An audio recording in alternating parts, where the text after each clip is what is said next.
Hello everyone, thank you for joining me today. My name is Adeola. You are welcome back to this channel. I've been gone for a little bit, but I am back today. I'm back today to read to you Agatha Christie's The Secret of Chimneys. I hope you enjoy it, and if you do, don't forget to hit the like button. Don't forget to subscribe, because there are many more interesting videos coming up on this channel, so you want to stay around.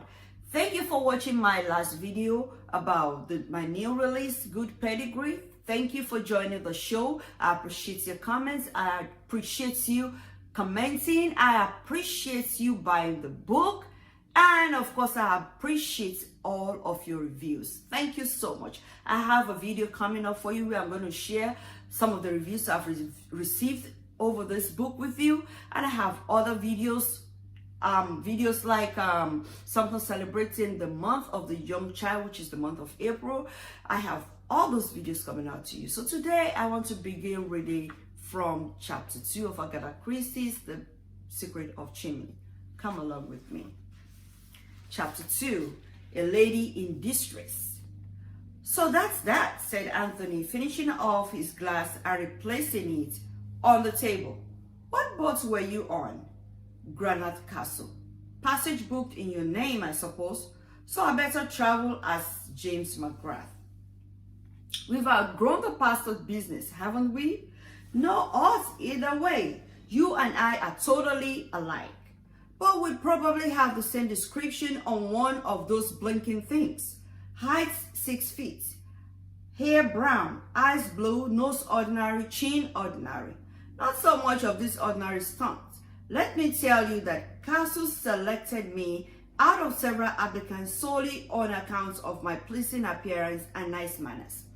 Jimmy grinned. I noticed your manners this morning.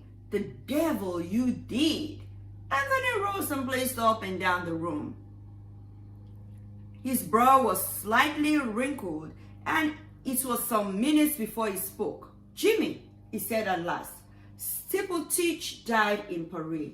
What's the point of sending a manuscript from Paris to London via Africa? Jimmy shook his head helplessly. I don't know. Why not do it up in a nice little parcel and send it by post? Sounds a damn sight more sensible. I agree. Of course, continued Anthony.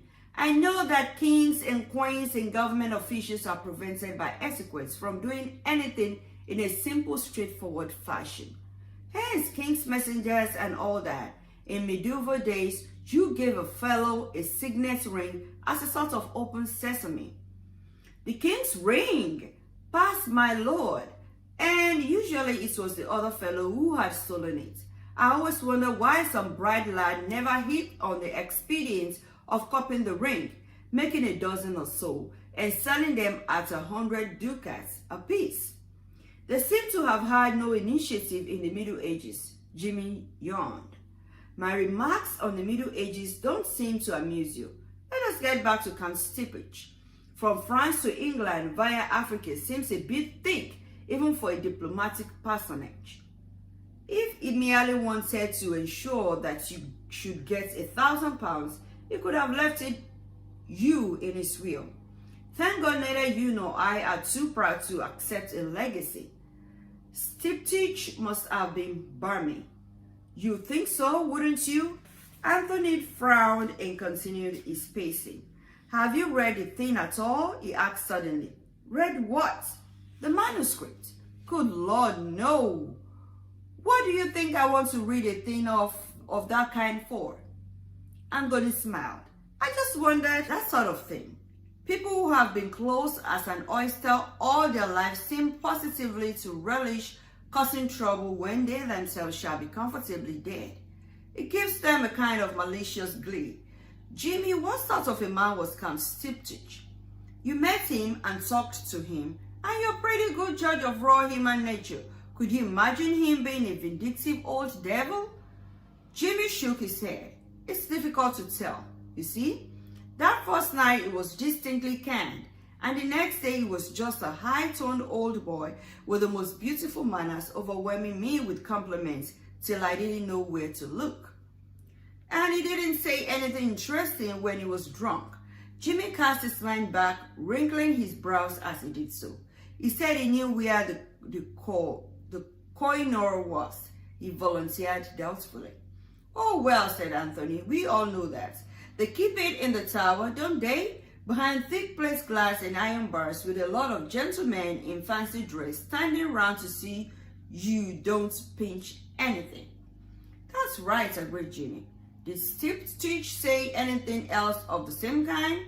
That he knew which city the wireless collection was in, for instance? Jimmy shook his head. Said Anthony. He lit another cigarette and once more began pacing up and down the room. You never read the papers, I suppose. You heathen. You heathen? He threw out presently. Not very often, said McGrath simply. They are not about anything that interests me. As a rule. Thank heaven I'm more civilized. There have been several mentions of Czechoslovakia lately. Hints at a royalist restoration. Nicholas IV didn't leave a son, said Jimmy. But I don't suppose for a minute that the Oboslovich dynasty is extinct. There are probably shows of youngs knocking about, cousins and second cousins and third cousins once removed, so that there wouldn't be any difficulty in finding a king. Not in the least, I should say, replied Jimmy. You should know I don't wonder at their getting tired of Republican institutions. A full-blooded, virile people like that must find it awfully tame to pot at presidents after being used to kings. And talking of kings, that reminds me of something else old TITBITS let out that night. He said he knew the gang that was after him. They were King Victor's people, he said. What? Anthony wheeled round suddenly. A short grin widened on McGrath's face. Just a mite excited, aren't you, Gentleman Joe? He drawled. Don't be an A, Jimmy. You've just said something rather important. He went over to the window and stood there looking out. Who is this King Victor anyway? Demanded Jimmy. Another Balkan monarch? No, said Anthony slowly.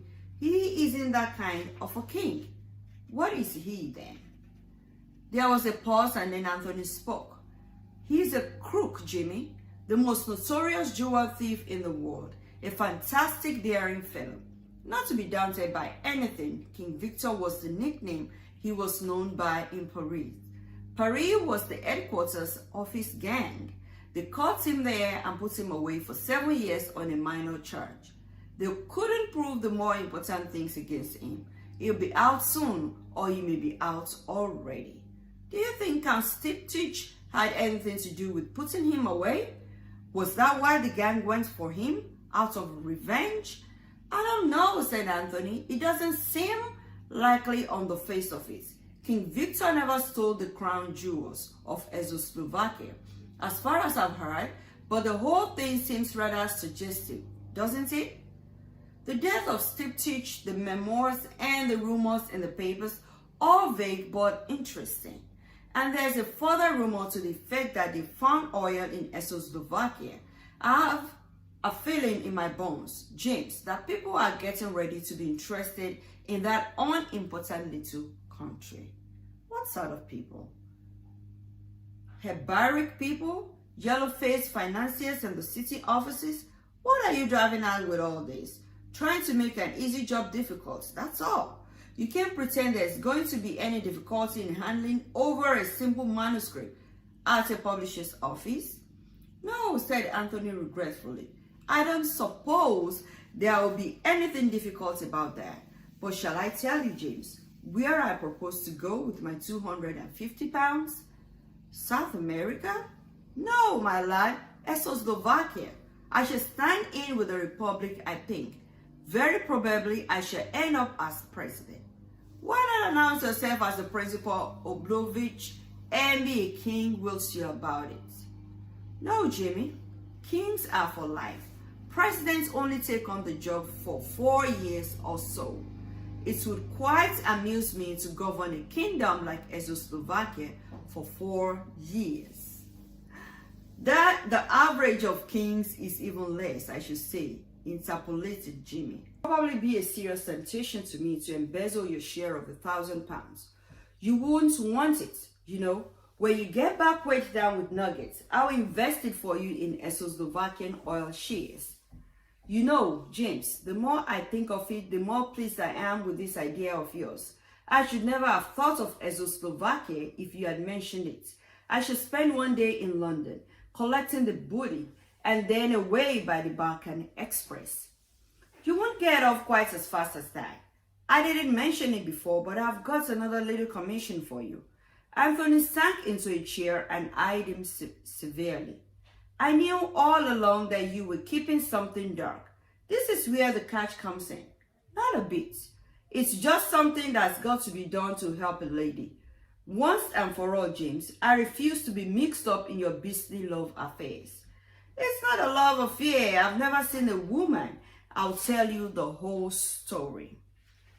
If I've got to listen to more of your long rambling stories, I shall have to have another drink. His host complied hospitably with his demand, then began the tale. It was when I was up in Uganda. There was a dago there whose life I had saved. If I were you, Jimmy, I should write a short book entitled Lives I Have Saved. This is the second I've heard of this evening. Oh, well, I didn't really do anything this time. Just pulled the dago out of the river. Like all dagos, he couldn't swim. Wait a minute. Has this story anything to do with the other business? Nothing whatsoever. Though, oddly enough, now I remember it, the man was Czechoslovakian. He always called him Dutch Pedro. Though. Anthony nodded indifferently. Any name's good enough for a dago, he remarked. Get on with the good work, James. Well, the fellow was sort of grateful about it, hung around like a dog. About 6 months later, he died of fever. I was with him. Last thing, just as he was pegging out, he beckoned me and whispered some exciting jargon about a secret, a gold mine. I thought he said, shoved an oilskin packet into my hand, which I'd always worn next to his skin. Well, I don't think much of it at the time. It wasn't until a week afterwards that I opened the packet. Then I was curious, I must confess. I should have thought that Dutch Pedro would have had the sense to know a gold mine when he saw it. But there's no accounting for luck. And at the mere thought of gold, your heart beats paper parts, as always, interrupted Anthony. I was never so disgusted in my life. Gold mine indeed. I dare say it may have been a gold mine to him, the dirty dog. Do you know what it was? A woman's letters. Yes, a woman's letters. And an Englishwoman at that. The skunk had been blackmailing her, and he had the impudence to pass on his dirty bag of tricks to me. I like to see your righteous heat, James. But let me point out to you that daggers will be daggers. It meant well. You had saved his life. He bequeathed to you a profitable source of raising money. Your high-minded British ideals did not center this horizon. Well, what the H was I to do with the things? Burn them? That's what I thought at first. And then it occurred to me that there would be that poor dame, not knowing they would be being destroyed, and always living in a quake, and a dread lest the dago should turn up again one day. You've more imagination than I gave you credit for, Jimmy, observed Anthony, lighting a cigarette. I admit that the case presented more difficulties than were at first apparent. What about just sending them to her by post? Like all women, she puts to date and no address on most of the letters. There was a kind of address on one, just one word, Chimneys. Anthony paused in the act of blowing out his match, and he dropped it with a quick jerk off the wrist as it burned his finger. Chimneys, he said, that's rather extraordinary. Why do you know it? It's one of the stately homes of England, my dear James. A place where kings and queens go for weekends and diplomatists for gather and diplom. That's one of the reasons why I'm so glad that you're going to England instead of me. You know all these things, said Jimmy simply. A jostler like myself from the backwoods of Canada would be making all sorts of bloomers. But someone like you who's been to Eton and Harrow, only one of them, said Anthony modestly, will be able to carry it through. Why didn't I send them to her, you say? Well, it seemed to me dangerous, from what I could make out. She seemed to have a jealous husband. Suppose he opened the letter by mistake. Where would the poor dame be then? Or she might be dead. The letters looked as though they'd been written sometime. As I figured it out, the only thing was for someone to take them to England and put them into our own hands. Anthony threw away his cigarettes and, coming across to his friend, clapped him affectionately on the back. You are a real knight-errant, Jimmy, he said, and the backwoods of Canada should be proud of you. I shan't do the job half as prettily as you would. You take it on then? Of course, Margaret rose, and going across to a drawer, took out a bundle of letters and threw them on the table. Here you are. You better have a look at them. Is it necessary? On the whole, I'd rather not. Well, from what to say about Chimney's place, she may have been staying there only. We better look through the letters and see if there is any clue as to where she really hangs out. I suppose you're right. They went through the letters carefully, but without finding what they had hoped to find. Anthony gathered them up again thoughtfully. Poor little devil, he remarked. She was scared stiff. Jimmy nodded. Do you think you'll be able to find her all right? He asked anxiously. I won't leave England till I have. You are very concerned about this unknown lady, James. Jimmy ran his finger through over the signature. It's a pretty name, he said apologetically. Virginia Revel. All right, I just finished reading chapter 2 of Agatha Christie's The Secret of Chimneys. I hope you enjoyed it. I quickly want to say something about that portion where he met with a man and he was dying and he passed out something to him and he called out and he passed out a gold mine. And what was it? It was letters intimidating another person. It was letters of blackmail of another lady. And he would have wished that he continued the blackmail. I mean, I just wonder what goes on in some people's mind. You're blackmailing someone and you're dying and you're passing it on to another person. Like you can continue to blackmail this person and continue to make money. That's not a good way. That's not how to make a good living. If you are watching me right now and you have a very bad way of making money, you need to quit doing that. Because when you make other people sad to make yourself happy, your happiness will not last. Okay, I hope you like the story. Well, I must confess that reading this book has been a little challenging for me. A lot of words that I am not familiar with, but I'm still able to, pronounce my own way. I hope you enjoy it. I hope you understand it. And if you want me to continue reading, I sure would. And if not, I can go straight to another book. But I will definitely bring you the summary of this book. If I decided not to finish reading it, I will bring you the summary, okay? And I'll bring you a few reviews to let you know what people are thinking about this book.